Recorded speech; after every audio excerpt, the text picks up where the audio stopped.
Good afternoon, everyone.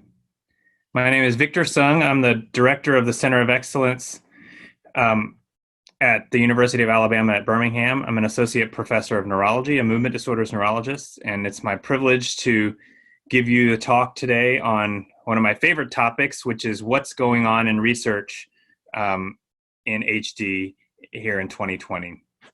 For an outline for this talk, we're going to start with the observational trials and the symptomatic trials, and then we're going to go into some of the disease-modifying trials that are not based in genetic therapies, and then the genetic-based therapies, both huntingtin-lowering therapies and gene-editing technologies. So that's going to kind of be the layout and the order that I'll approach. So just diving right in, the first one from an observational trial, the biggest observational trial, the biggest trial of any kind ever conducted in the history of Huntington's disease, is going to be Enroll-HD. Enroll-HD is a big global platform, and you may be asking, why should I do this observational trial? If you haven't heard about it already, there are tons of reasons why that you should do it. One, it helps for you to be a part of a registry database, right? That just like cancer registries will identify you and your candidacy for any ongoing clinical trial that's going on. This functions in the same way. The other thing is that the data that's received in Enroll-HD helps us to design other treatment trials for HD going forward. And really a lot of great work has come out of the Enroll-HD platform. And it's very low risk, so I encourage everybody to participate. If you look at this slide for the Enroll-HD data, as of the most recent data cut in late 2019, there were 22,486 participants in this study globally, which is huge and massive. So that's another thing too, is by doing Enroll-HD, it's a way for you to be involved in something huge and global. And so we'll come back to it again in other areas in this talk, but really Enroll-HD, if you haven't done it already, it's a great way to be involved in research and help us to create treatments for the cure for Huntington's disease. All right, next then for symptomatic trials, the biggest symptomatic trial that's ongoing is called CONNECT-HD, and this is just a snapshot of its page on clinicaltrials.gov, and you can look at some of the fine details about it. But CONNECT-HD is looking at a drug called valbenazine. Valbenazine is a VMAT2 inhibitor, just like tetrabenazine and deutetrabenazine is. Those are the two drugs that are currently FDA approved for the treatment of chorea and Huntington's disease. So this is another treatment that is looking to try to see if it can help the chorea of Huntington's disease. This drug, valbenazine, is already FDA approved for the condition of tardive dyskinesia, which is another condition that causes chorea, but it has never been looked at in Huntington's disease. So that's the nature of this study.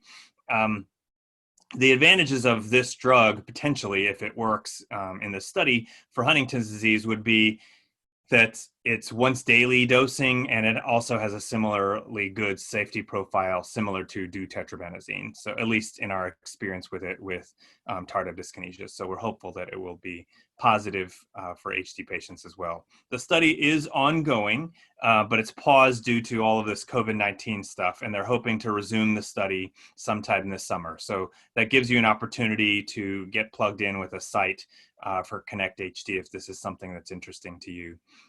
One of the characteristics for patients in the study from a candidacy standpoint is that you will have to have no previous treatment with either tetrabenazine or deutetrabenazine in the past. So that's one characteristic. But otherwise, if you have HD and you have chorea, you could be a candidate for this study. And there are many sites across the US and Canada that are participating. The next study is called Signal. This is a study that's been going on for quite a while, so you may have already heard of this. It's a phase 2 study of the compound called VX-15. It's an IV once-a-month infusion. The infusion is a monoclonal antibody against this thing called SEMA4D. It's a semaphorin, which is part of the inflammatory system in the brain. The mechanism, the thought of how this would help in HD is that the genetically programmed way that cells die in Huntington's disease based on the mutation that you have is the last pathway is through inflammation. So the way that the brain cells are finally killed off is through an inflammatory pathway. So if you block that inflammation, maybe you slow the rate at which cells are dying in the brain and you slow the progression of the disease. So that trial is finishing up over the next few months, and they hope to have top-line data released by late 2020. So we'll see. We're optimistic about this. We'll see how it goes. So stay tuned and look out for results later this year, hopefully, on this study. All right, and then now into huntingtin lowering therapies, right? So this is the beginning of what most people are really excited about on the genetically based therapies in HD, right? I mean, I talk about this all the time in my talks about research updates, search for the cure, how close are we in Huntington's disease? And I have to say, as a neurologist, I treat other diseases as well, right? So I have Parkinson's patients, I have Alzheimer's patients, and those patients ask me all the time, Dr. Sung, how close are we to a cure for Parkinson's disease or Alzheimer's disease or the various other neurologic diseases? And I have to be honest that we are not as close in those diseases as we are in Huntington's disease, for the simple fact that we don't know what the cause of Parkinson's disease is. We don't know what the cause of Alzheimer's disease is. And unless you know the cause of the disease, it's hard to pinpoint that cause and try to cure it. Whereas in Huntington's disease, we know what the cause is. The cause is that gene and the mutation in that gene and all the problems that it causes. So it's as simple and as complicated as stopping that gene from doing what it's doing. So what does that gene do? Fundamentally, it produces a protein called huntingtin with an I, and the mutant huntingtin protein has a different shape and causes problems in the brain. So all of our huntingtin lowering therapies are genetically based. They're drugs that are made from molecules that are similar to DNA, often RNA based. And the goal of those therapies is to decrease or stop the production of mutant huntingtin protein.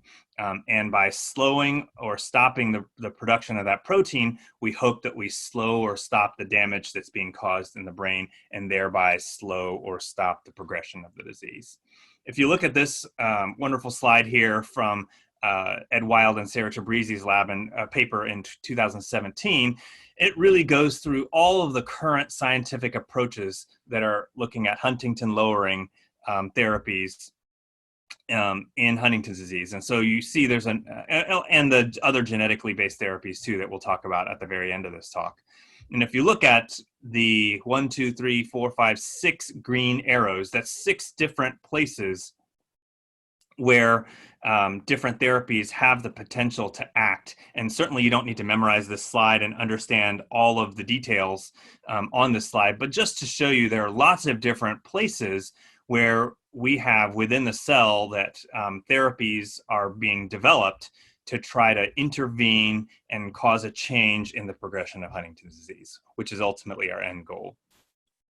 This slide here nicely represents how one of the first technologies that we'll talk about, called antisense oligonucleotides, or ASOs, how they work. And again, you don't have to understand all the details of this slide, other than this is just to demonstrate that you deliver on the right side of the image. You see there's a rectangular bar that says ASO delivery. So that's when we deliver the drug to the patient.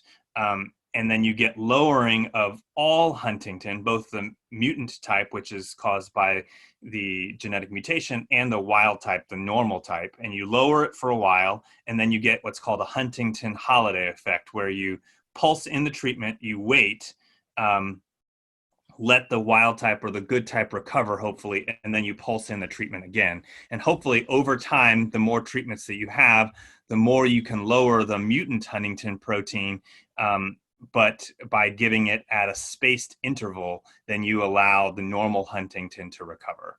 So that's the theorized mechanism on how ASOs work.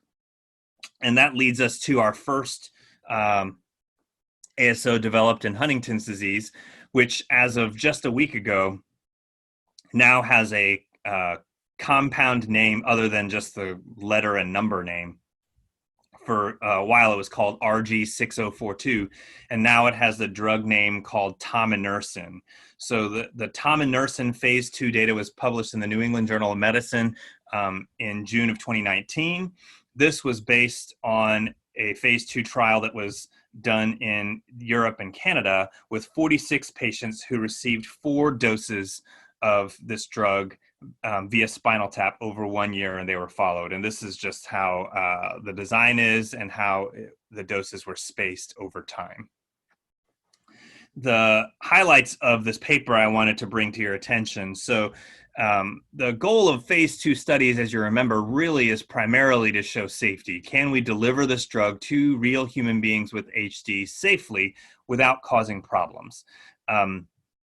And so the most important thing to look at is the safety data. So this is from that paper. And if you look closely at the adverse events that were reported in at least 3 patients receiving the drug, the most common side effects were all related to the spinal tap procedure itself. So if you look closely, it's procedural pain, post-lumbar puncture syndrome.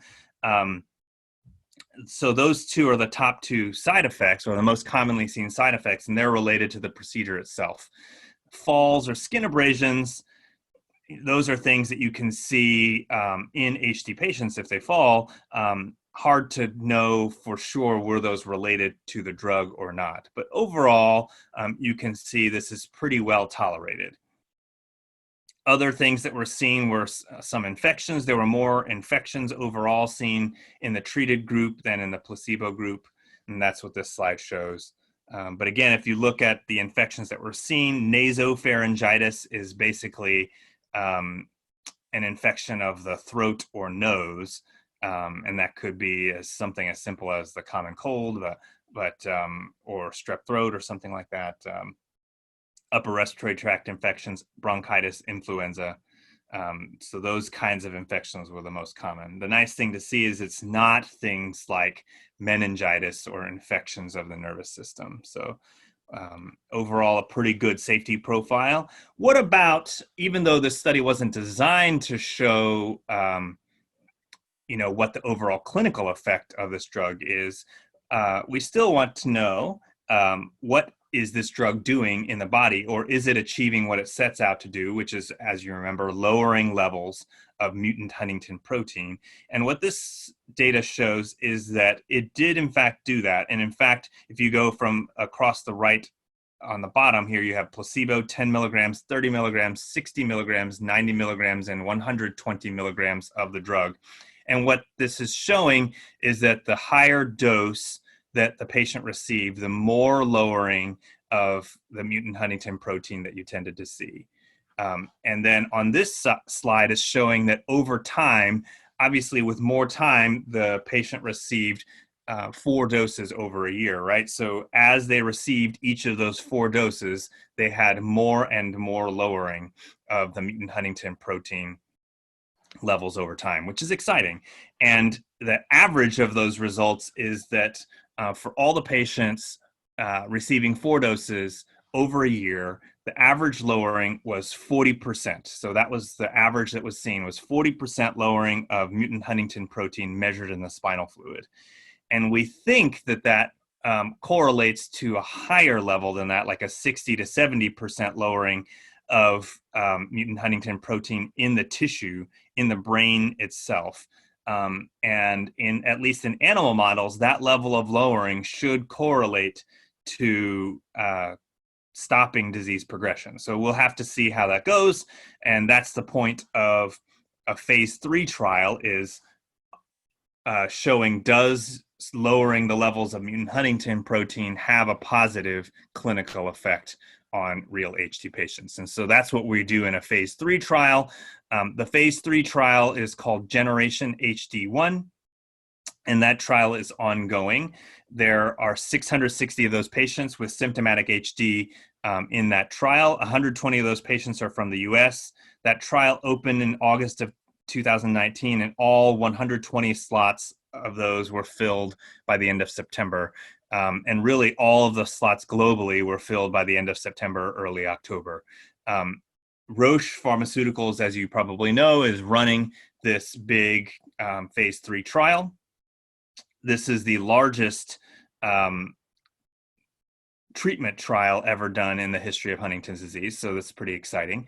But one of the things that I wanted to call your attention to that I think says so much about our amazing HD community of patients and families is that Roche has publicly said that, so Roche as a company was founded in the 1920s. So it's a big, very old pharmaceutical company. And as it's shown on this slide, we filled up 660 slots globally in essentially a month.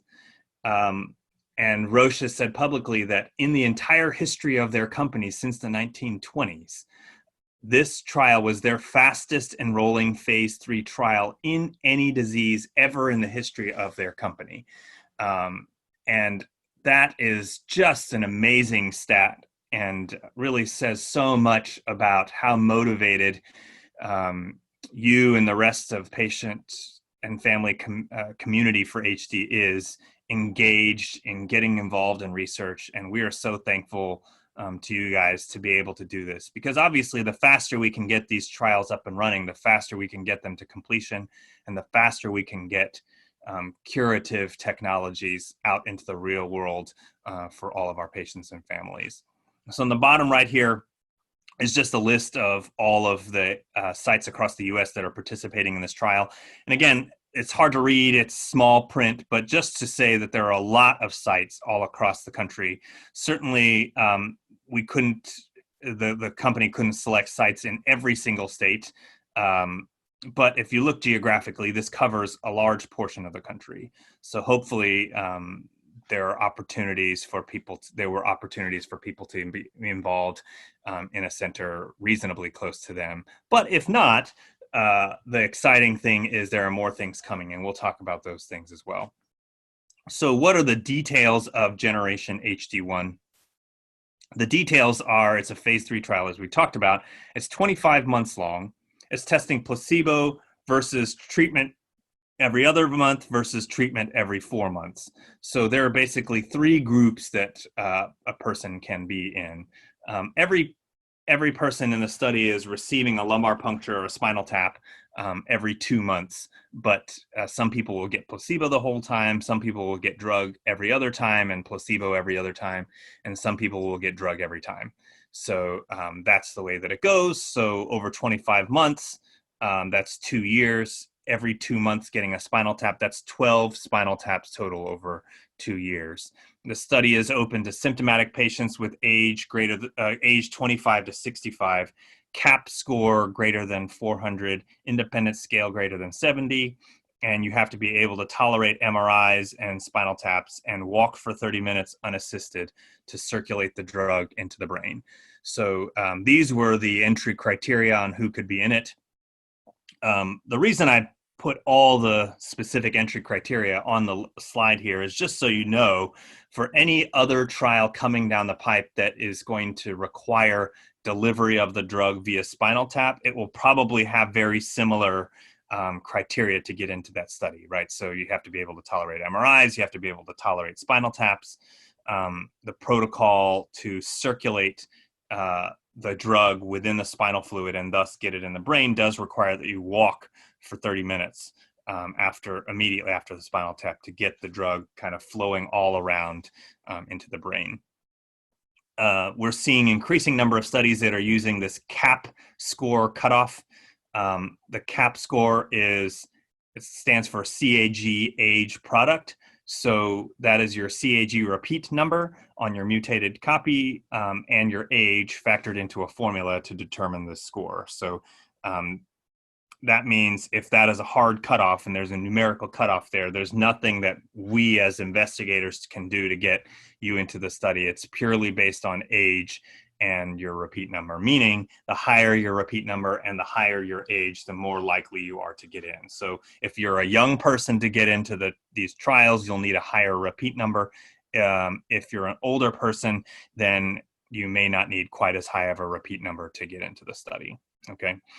What that does mean, though, is that you will need a known repeat number. So, currently, there are many people who have not been tested for a variety of reasons, whether you are symptomatic or not symptomatic. But to get into this study, and many of the other studies coming down the road, you will need to have a known gene status to be able to calculate this score. Okay, so the primary outcome of the study will be something called the composite UHDRS, which is just a combination of different testing that many of you guys have probably done in your doctor's offices, motor testing and cognitive testing, and we put this into this score, and you get this composite UHDRS. There will be an open label extension. All drug trials that have open label extensions mean that at the conclusion of your part of the study, you will be able to stay in the study and continue to receive the real drug for free all the way up until the time that the drug is clinically approved or FDA approved. So that means for patients in Generation HD1, the nice thing is if they are in the placebo arm of the study, meaning for 25 months they got placebo and not the real drug, when they enter the open label extension, they will convert over and get the real drug for free from Roche all the way up until the point that the drug is or is not approved by the FDA. So that's exciting. I think the ability to offer an open label extension is a really nice luxury. It's not always done, but when it's there, it's a really nice option for our patients. And it's really the drug company's way of saying thanks for participating in the study. I think it's really a nice gesture on the part of the pharmaceutical company. There is a separate trial for pre-symptomatic patients with tominersen, this drug from Roche, and it is under development, but that's all that we've heard. So we don't know when it's coming. With these drugs that are lowering your levels and are going to slow, hopefully, the progression of the disease, then that's the biggest question, is how early should we do it? Probably earlier is better. And so probably we need to do it in the pre-symptomatic patient population to do it before your symptoms start. And maybe you can stall or stop the symptoms from even starting. And obviously, if you're pre-symptomatic and you carry the gene and we can stop your disease while you're pre-symptomatic, then for you, it's effectively a cure. So, that's something obviously that we're really excited about. We have not had in the history of HD a lot of trials for pre-symptomatic patients. So we're excited about the potential for this, but stay tuned. We don't know anything else. They're working on it, but we haven't heard any updates other than that. Okay. So then the next ASO is being put forward by a company called Wave Life Sciences. And their technology comes at it in a slightly different way. Instead of directly targeting the HD gene itself with their ASO is targeting a downstream single nucleotide polymorphism, or a SNP. If you look at the image on the right, their ASO will target either that green SNP or that red SNP. Right. And so for this patient, this fake patient in this image, their longer repeat number is on the bottom. And so they would give them anti-red and knock just that allele down. So what that does is you get allele specific silencing. So using an ASO technology, instead of just knocking both alleles down and then waiting for the good one to recover, you knock down just the one that is the mutant one and causing mutant huntingtin protein. And so then hopefully you are selectively lowering mutant huntingtin protein only and leaving normal huntingtin protein alone. So that's the goal of treatment with this Wave ASO.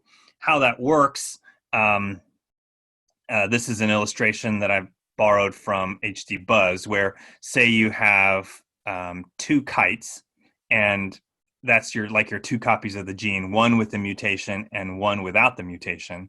And the Wave ASO will just hit the tail and pull down the kite, pull down the bad kite and sink it without affecting the normal one. Okay.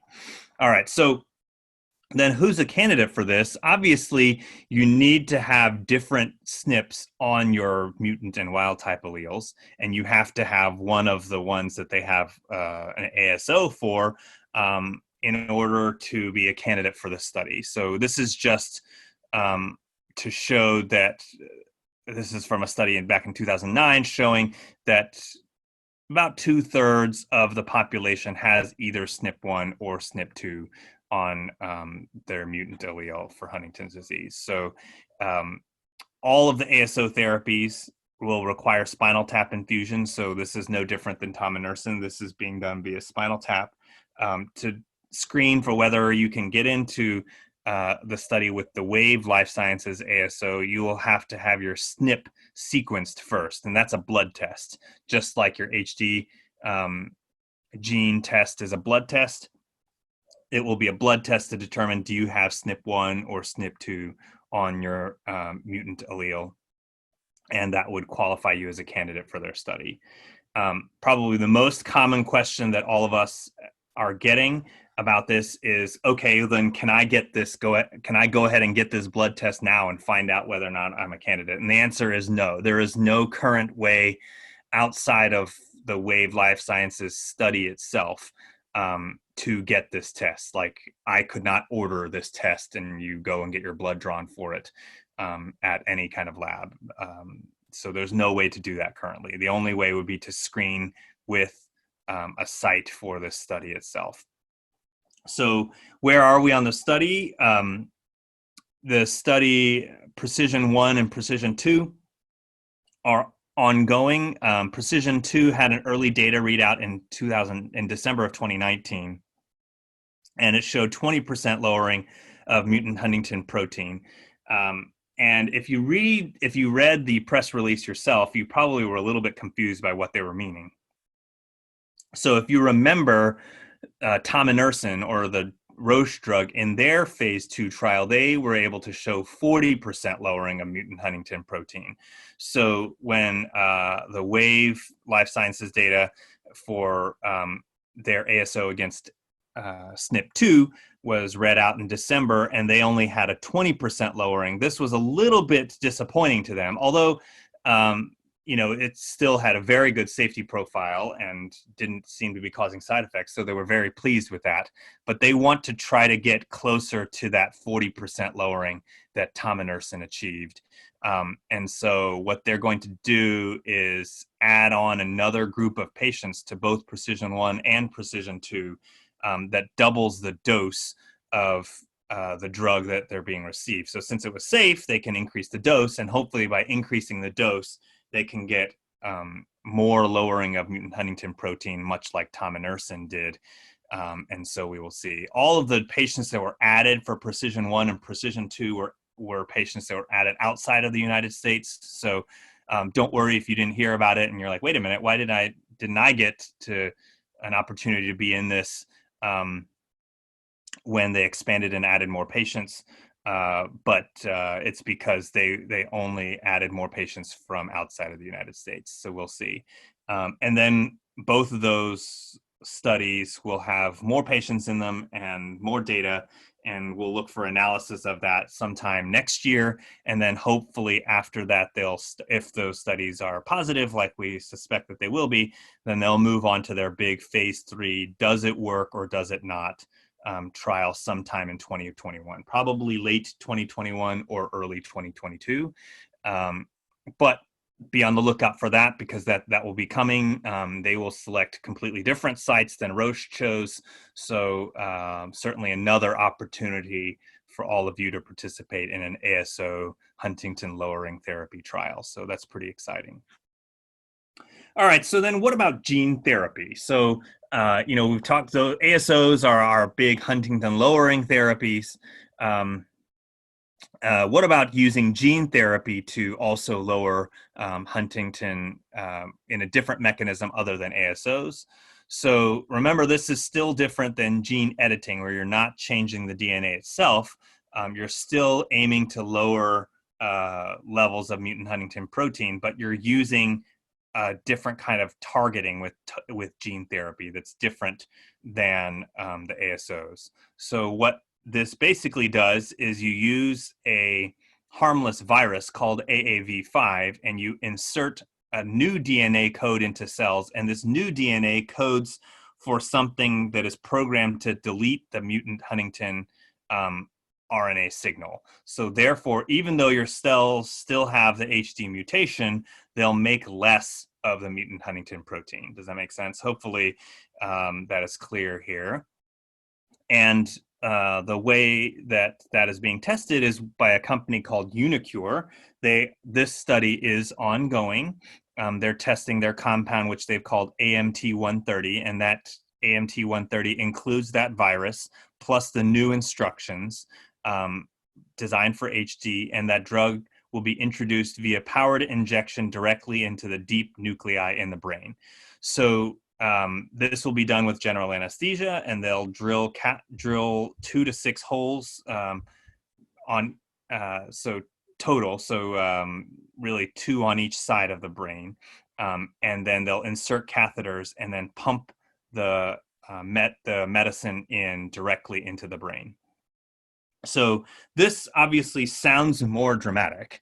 It sounds more invasive, but well, it is. Obviously you're talking about brain surgery to deliver this treatment into the brain, but it's a one-time treatment, right? You don't need to continue to have this treatment done many times over the course of your lifetime. Once this virus knocks in this code to delete the mutant huntingtin protein, then it's done. It's a one-time treatment and done. So it depends how you look at it. Certainly there's more risks because you're talking about brain surgery as opposed to spinal taps, and the risks of general anesthesia. So it's not without risks. But if you look at it on the other hand, it gives you the opportunity that you could go to the operating room, be put to sleep, and wake up, and the cure has been injected into your brain, right? So it just depends how you look at it. I have some patients that are basically like, no way would I ever allow someone to drill holes in my brain. Forget it. I'm never doing that. And other patients who are like, you know what, compared to having to get a spinal tap every other month for the rest of my life, I'm 25 years old. I don't want that. I'd rather have someone drill holes into my brain and I get through that surgery and it's just one and done. So, I think those are the different ways to look at this study. The study, like I said, is ongoing. It's a phase 1b/2a study lasting 18 months. There are 4 clinical sites: University of Washington in Seattle, UT Houston, Ohio State University in Columbus, Ohio, and Virginia Commonwealth University in Richmond, Virginia. Those are the 4 clinical sites across the country. They're looking for 26 patients. Those patients must be symptomatic with HD, have a CAG repeat number greater than 44, and be between the ages of 25 and 65. So they don't have very many patients in it, just single digits, I think, or even fewer maybe. And so they're still actively looking for patients. So if this sounds like something that you're interested in, please reach out to those sites. If you go to clinicaltrials.gov and search for this study, the contact information for each of these 4 sites is listed on that page. And you can contact those sites yourself to see if you might be a candidate. So, but they're actively looking for more people. So if you want to, you can contact me and I can get you connected to any of these sites, or you can look up those sites yourself on the website. But obviously, this is something that's potentially very exciting too. All right, so now let's go into the part of the talk where we talk about gene editing. So this is the part of the talk where we really get into kind of space age, very different, unusual kinds of technologies. So to use the same illustration, instead of lowering the amount of mutant huntingtin protein, with these technologies, you're going after stopping the production of the message. And therefore, you're manipulating at the gene or at the DNA level itself. So that's one step removed from it. Ultimately, you'll reduce the amount of mutant huntingtin protein, but you're changing the gene itself. So the two technologies that we will talk about that do gene editing are zinc finger proteins and CRISPR. CRISPR has been in the news a lot, so you may have heard of it. So the first of those technologies is called zinc finger proteins. And a lot of people describe it kind of like a zipper. So if you imagine zinc fingers, it's finger-shaped molecules made a lot with zinc in them, and they go in like fingers and spread apart the DNA and pinch it basically, and they bind that part of the DNA, or they bind that part of the HD gene and sticks to it and blocks it from being turned into the HD message, the protein message. So as long as it's sitting there and blocking it, it can't translate the whole message. So that's the kind of the way that works. There's a company called Sangamo Therapeutics that is developing a ZFP in Huntington's disease, and this is from their paper that was published just a few months ago in 2019. And it's looking at binding just the mutant allele. So the zinc finger protein will just bind the DNA of the mutant copy and can look for CAG repeat sizes greater than 38 and bind it and block it, and it will leave the normal copy alone, as illustrated in the top image here. This technology was tested in 2 different mouse models of HD, and the first thing was that they showed significant reduction in production of mutant huntingtin protein, which is good, which is kind of what you want to see. But what does that do clinically? If you look on the next slide, it shows that it led to improvement in some of the clinical tests that are used in mice to test for disease severity in HD mouse models. So again, it wasn't in all of those tests, and again, this is just in mice, but this is still exciting that someone is looking at this technology and trying to get it to work in HD. So, we still have a long way to go from mice to humans, but this is the first step. So pretty exciting. And then to talk about CRISPR, CRISPR has been all in the news, not just for HD, but for other diseases itself. But CRISPR is an acronym that stands for Clustered Regularly Interspaced Short Palindromic Repeats, which is why we say CRISPR, because that's such a mouthful. This technology basically is if you can imagine, the way I describe it, I think about my children doing arts and crafts. So CRISPR and Cas9, the way this technology works is it's like if you had a strip of paper that was your HD mutation, and you go in with scissors and cut a section out of this long strip of paper and then tape the cut ends back together, then you've shortened this mutation. So that's basically what it does, right? So it uses this cutting enzyme and then this repair enzyme to glue it back together after you've cut out a section of the DNA. So that's like if you have 42 repeats and you cut out the middle 20 repeats, now you've reduced a 42 to a 22. So if you can do this successfully in the brain, then in all of the cells in the brain, you've changed the DNA, so you don't have a 42 repeats anymore. You've reduced it down to a 22 and made it into normal. So that is pretty amazing, the possibility that this could even work. Why would you not need to do this multiple times? And that's because brain cells don't divide. So if you treat all the brain cells that are there, then you just need to do the treatment one time. You don't need to keep doing it over time. And once you've changed the DNA in all those brain cells, then it, in theory, should be changed forever. So that's the way that CRISPR works and the excitement of it. So if you look at this slide, how is this going? This is from the lab that has been working on this in HD. And if you look closely here, in the brown and tan images in the middle of the page here, on the left-hand side where it says HTT-gRNA only, that is the side of the of the mouse's brain that did not receive the treatment. And then on the right two images, where it says CMV-Cas9 plus HTT-gRNA, that's the side that got treated.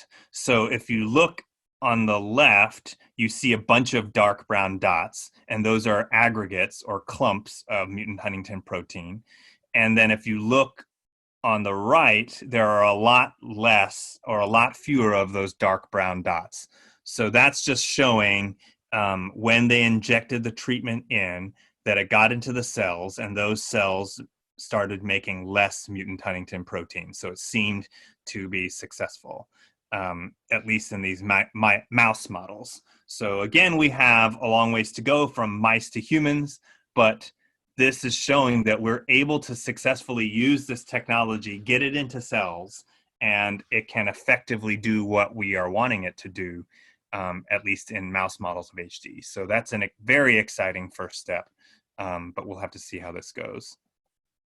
So what about all of these gene silencing technologies? What are the challenges that we will face as a community going forward? The first is really delivery and distribution. Since these treatments don't cross the blood-brain barrier into the brain, how do we get them in there? Is it always spinal tap? Is it going to require brain surgery to inject them into the brain? Even if they're delivered directly into the central nervous system or the brain, how do we get it down into the deep parts of the brain that are affected by HD? That's just trickier to do. And then allele selective silencing. What are the effects of suppressing the normal allele over time? And if we don't want to do that, how do we just turn off the mutant but leave the normal alone? And so we've talked about some of these technologies are addressing that, some of these are not. And these are still up in the air, but these are important things to consider. And then what about side effects, especially since many of these are invasive? We're talking about going directly into the brain or going into the spinal column every time. And then which patients do we treat? Do we treat 18-year-olds who are pre-symptomatic? Do we need to treat 5-year-olds? Do we need to treat patients with JHD? What about patients who are 80 and in a nursing home? Do we still need to treat those patients, right? So these are important questions that we need to answer. And then other bigger questions that we're thinking about is if and when any of these technologies come to the real world for us for Huntington's disease, how are we going to get these treatments to all of our patients? You know, we have a difficult enough time getting expert HD care to all of our patients across the country. How are we going to get these relatively invasive treatments to all of our patients if you live in the middle of nowhere, say in Alaska or Montana, places where there's just not a lot of neurologists, forget HD experts around. So these are all questions as a community that we are trying to answer. But what I tell my patients is, honestly, that is a problem that I would welcome having, right? If the problem is we have a cure and we have to figure out how to get it to our patients, I'll take that problem any day of the week over not having a cure at all, right? So that's something that we will cross that bridge when we get there. But until then, we're going to keep working hard on trying to get this cure to all of you guys. As far as references, resources, where can you reach out to get more information? If you haven't been on the website already, hdbuzz.net is a great source where they write in non-medical speak and give you the latest, greatest updates on what's going on in research in HD. It's a great way to stay up to the minute on what's going on in HD research.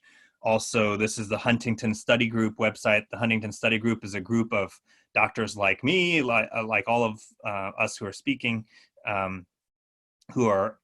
we not only clinically take care of HD patients, but we do research in the HD space to try to get better treatments out to you guys. And then the Enroll HD website too.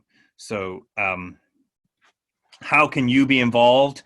Like we talked about at the very beginning, join Enroll HD. Almost all of these treatment trials that are coming down the pipe, whether it's WAVE or these other Unicure, Sangamo, all these interesting technologies that are coming, they will probably use the Enroll HD database and spit out lists of patients who qualify and send those to the investigators. You know, like I might get a list saying like, okay, Dr. Sung, you've been selected to do XYZ interesting study, and here's a printout from Enroll HD for your 12 patients that meet the criteria to be in the study. And so that's who you should call. And certainly I try to provide a personal touch with all of my patients, but I can't remember all of them now just off the top of my head. And it certainly helps me to have a list like that to let me know who has been preliminarily screened and would meet the eligibility criteria for that study. So if you want to do the treatment trials, your first step towards that, I would argue, is doing Enroll HD so you can be ready to be selected for all those studies. Get in touch with your nearest HSG sites to see if there are possible opportunities to participate in trials ongoing now. There's a website called hdtrialfinder.org that you can sign up for and get notifications about. But the bottom line is, remember that there is no drug to treat HD that will ever be approved without doing clinical trials and without your help. So we need all of you guys to be involved. And just another thank you from us as the scientific community to you guys as the patients and families for all that you do, because this wouldn't be possible without you. And so my bottom line take home is that HD obviously is a difficult disease because of the familial aspect of the disease, the way it can devastate entire families, but there really is hope. There are treatments that work now, and there are a lot of exciting things on the horizon. Hopefully, you took away at least some of my excitement for this. I could talk about HD and HD research all day, but for the sake of your sanity, I'm limiting it to just less than an hour. And with that, I'll finish up and give a thanks to my team. This is my team here. I couldn't do what I do in taking care of my HD patients without my team. We all couldn't do what we do without you guys. So thank you for all that you do as part of the community. And thank you for listening to the talk. And I think there'll be an opportunity for some questions. Thank you guys so much.